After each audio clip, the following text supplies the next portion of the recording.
अस्सलाम वालेकुम viewers, classroom by day के अंदर एक नए लेक्चर के अंदर आपको खुशामदीद। आज का हमारा टॉपिक है विटामिन ए। विटामिन ए के इफेक्ट्स को अगर आपने याद रखना है तो हम इस पिक्चर को अगर हम याद रखें तो हमारे सारे इफेक्ट्स मोस्टली याद हो जाएंगे। इस बलून जो सा ये बलून शो करता है इडियोपैथिक इंट्राक्रेनियल हाइपरटेंशन को, और ये जो आईज हैं ये शो करती है नाइट ब्लाइंडनेस को रिप्रेजेंट करिए, और ये जो ड्राई एनवायरनमेंट है ये शो कर रहा है ड्राइनेस ऑफ द स्किन को। तो ये जो इफेक्ट्स हैं इसके एक्सेस या डेफिशिएंसी की वजह से होते हैं, हम इनको अब स्टडी करते हैं। विटामिन ए जो है basically as a transcription factor add करता है। ट्रांसक्रिप्शन फैक्टर या तो ग्रोथ बढ़ाते हैं या फिर डिफरेंशिएशन बढ़ाते हैं। अगर हम मीजल्स के अंदर अगर एक ऐसा पेशेंट है जिसको विटामिन ए की डेफिशिएंसी और साथ ही उसको मीजल्स की बीमारी हो गई है, तो ऐसे पेशेंट के अंदर अगर हम विटामिन ए सप्लीमेंट करेंगे तो एज ए ट्रीटमेंट काम करेगी। लेकिन क्योंकि मीजल एक वायरल इन्फेक्शन है और आमतौर पर वायरल इन्फेक्शन का ट्रीटमेंट सपोर्टिव होता है, तो इसमें सिर्फ ये है कि अगर पेशेंट को विटामिन ए की डेफिशिएंसी है तो उस केस में अगर हम विटामिन सप्लीमेंट करेंगे तो फिर पेशेंट को मीजल्स के में फ़ायदा होगा और इसकी सर्वाइवल बढ़ेगा। विटामिन ए जो सा है इसको जब ओरली सप्लीमेंट किया जाता है तो ये हाईली हाईली टेराटोजेनिक है। और सप्लीमेंट क्यों किया जाता है? क्योंकि सीवियर सिस्टिक एक्नी के लिए ये एक बहुत ही इफेक्टिव ट्रीटमेंट है। तो इस केस के अंदर अगर हमारे पास ओरल फॉर्म में हमने आइसोट्रेटिनोइन या विटामिन ए किसी भी फॉर्म में हमने सप्लीमेंट किया है, और हमारे पास क्वेश्चन पूछा जाता है कि क्या मैनिफेस्टेशन फीटस के अंदर हो सकती है, तो हमारे पास सबसे पहले क्लेफ्ट लिफ्ट या क्लेफ्ट पैलेट का ऑप्शन आएगा। उसके बाद आएगा कार्डिक एबनॉर्मेलिटी और लास्ट में आएगा हमारे पास लिम्ब एबनॉर्मेलिटीज। लिम्ब एबनॉर्मेलिटीज क्यों आएंगे? क्योंकि होमोबॉक्स जीन जो है ये वो जीन है जो कि लिम्स की फॉर्मेशन के अंदर काम करती है, और अगर इसके अंदर इंटरफेरेंस होगी तो लिम्स की जो फॉर्मेशन है वो अफेक्ट होगी। उसके बाद हमारे पास आ जाता है जब हम लोगों ने आइसोट्रेटिनोइन ओरल फॉर्म में प्रिस्क्राइब करनी है तो हम लोगों ने मेक श्योर करना है कि हमारे पास पेशेंट का जो है बीटा HCG वाला प्रेगनेंसी टेस्ट वो नेगेटिव हो। इसके अलावा पेशेंट जो है वो at least 2 forms of contraceptive use कर रहा हो, ताकि किसी भी तरह से कंसीव करने का कोई भी चांस ना हो। क्योंकि ओरल आइसोटेटोन इतने ज़्यादा टेराटोजेनिक है क्योंकि इसके अंदर ये जो इफेक्ट्स हैं ये 100% प्रेजेंट होते ही होते हैं पेशेंट्स के अंदर। तो इसलिए अगर पेशेंट प्रेग्नेंट हो या प्रेगनेंसी होने का चांस हो और फिर भी हम आइसोटेटोन प्रिस्क्राइब कर दें तो ये बहुत ज़्यादा खतरनाक होगा फीटस के लिए। अगर हम ट्रॉपिकल आइसोटेटोन की बात करें तो इट्स नॉट टेराटोजेनिक, ये कोई भी टेराटोजेनिक इफेक्ट कॉज नहीं करता, लेकिन ये स्किन पीलिंग करता है या हाइपर सेंसिटिविटी करवाता है।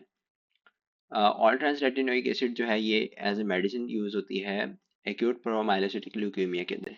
क्योंकि एक्यूट प्रोमाइलोसिटिक ल्यूकेमिया के अंदर ऐसी म्यूटेशन होती है जिसकी वजह से रेटिनोइक एसिड रिसेप्टर जो है वो अफेक्ट होता है।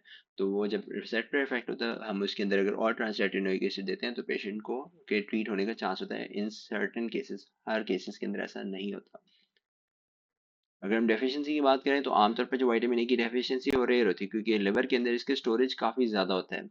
लेकिन अगर फिर भी किसी भी मैल एब्जॉर्प्शन सिंड्रोम की वजह से डेफिशिएंसी हो भी जाती है तो हमारे पास नाइट ब्लाइंडनेस या निक्टोलोपिया जिसको कहते हैं उस तरह प्रेजेंट होगा। इनिशियली ये टेम्परेरी होगा, बट अगर ये कंडीशन चलती रहेगी तो फिर ये जो विजन लॉस है परमानेंट हो सकता है।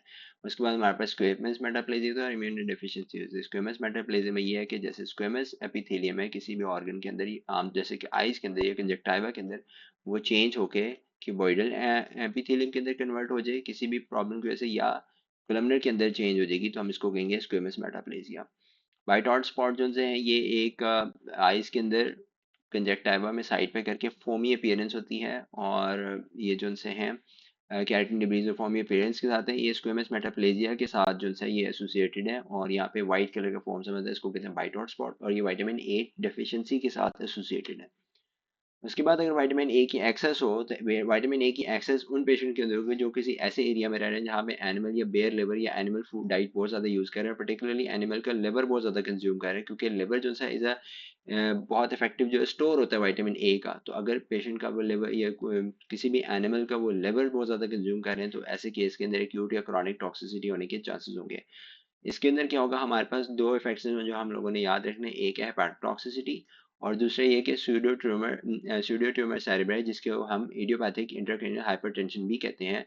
इडियोपैथिक इंट्राक्रेनियल हाइपरटेंशन में क्या होता है कि अगर हम पेशेंट का सीटी करेंगे तो उसके अंदर जो वेंट्रिकल्स होंगे इनकी डायलेशन नहीं होगी, और ना ही जो सल्काई गायराएं हैं उनके अंदर कोई भी प्रॉब्लम होगी वो नॉर्मल होंगे, लेकिन जो पेशेंट का इंटरक्रेनियल प्रेशर है वो रेज्ड होगा, और उस रेज इंटरक्रेनियल प्रेशर के जो इफेक्ट्स होंगे वो विजन, ब्लरी विजन, या जो है हेडेक्स के साथ आएंगे। तो ऐसे केस के अंदर हम बाकी वर्कअप करने से पहले अगर ये इंश्योर कर लें कि पेशेंट को ऐसी डाइट कंज्यूम नहीं करा जिसमें विटामिन ए बहुत ज़्यादा है, तो हम इडियोपैथिक इंटरक्रेनियल हाइपरटेंशन का ट्रीटमेंट पहले से कर पाएंगे।